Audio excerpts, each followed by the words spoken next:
ઉત્તરાયણના દિવસે એક ફેરિયો વિવિધ રંગના ફુગ્ગાઓ વેચતો હતો. જબરી ભીડ જામી હતી.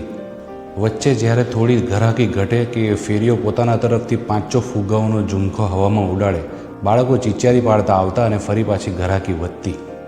દૂર ઊભેલું એક બાળક આ બધું જોયા કરતું હતું. એ ફેરિયા પાસે જઈને પૂછે કે અંકલ, તમે લાલ પીળા ભૂરા રંગના ફુગ્ગાઓ ઉડાડો છો, કાળા રંગનો ફુગ્ગો કેમ નથી ઉડાડતા? શું કાળા રંગનો ફુગ્ગો હવામાં નહીં ઉડે? ફેરિયાએ કહ્યું, ઉડે ને બેટા, કાળા રંગનો ફુગ્ગો પણ ઉડે. ફુગ્ગો બહારથી ગમે તે રંગ કે આકારનો હોય, ઉપર ઉડવા માટે એમાં શું ભર્યું છે એ મહત્ત્વનું છે. હવા કે હિલિયમ ગેસ? હવા હોય તો ના ઉડે અને હિલિયમ ગેસ હોય તો ઉડે. તેવી જ રીતે માણસનું પણ છે. સામાન્ય કુટુંબમાં જન્મેલી સુધાને ક્લાસિકલ ડાન્સર બનવું હતું. 3 વર્ષની ઉંમરે એણે ભરતનાટ્યમની તાલીમ શરૂ કરી. 16 વર્ષની ઉંમર સુધીમાં 75થી વધુ સ્ટેજ શો કર્યા. સફળતા મળતી જતી હતી ત્યાં સુધા કહે છે કે હું જ્યારે 16 વર્ષની હતી, 1981માં એક મંદિરેથી અમે મારા માતા પિતા સાથે ઘરે પાછા ફરી રહ્યા હતા. અમારી બસને અકસ્માત થયો. મારા માતા પિતાને સામાન્ય ઈજાઓ થઈ. મારા જમણા પગના હાડકામાં ફ્રેક્ચર થયું. ડૉક્ટરે ચીરાને સાફ કર્યા વગર ટાંકા લીધા અને પરિણામે મને ગેંગ્રીન થઈ ગયું. મારો જમણો પગ કપાવવો પડ્યો. સાથે જ મારા સપનાઓ ભાંગીને ભૂક્કો થઈ ગયા.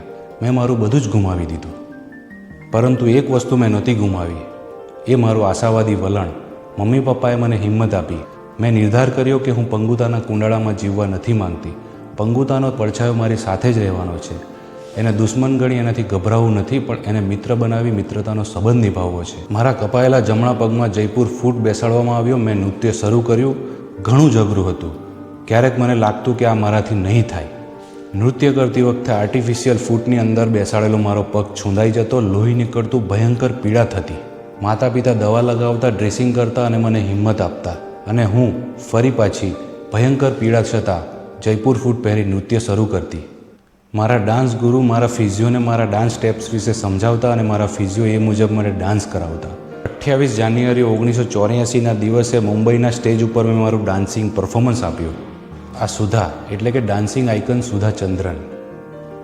એ કહે છે કે આ બધું બહુ જ અઘરું હતું, પરંતુ મારું પોઝિટિવ એટીટ્યૂડ અને વિલ પાવર, મને ઈશ્વરમાં અને મારી જાતમાં શ્રદ્ધા અને વિશ્વાસ, મારા કુટુંબીજનોને મારી શક્તિઓમાં વિશ્વાસ હતો.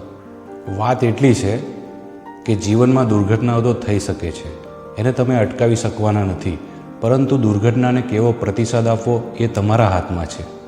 માણસની પ્રગતિ અને સફળતાનો આધાર એની ચામડીના રંગ, દેખાવ કે લંબાઈ પર આધાર નથી રાખતો, પરંતુ એની ખોપડીમાં શું ભર્યું છે એના પર આધાર રાખે છે.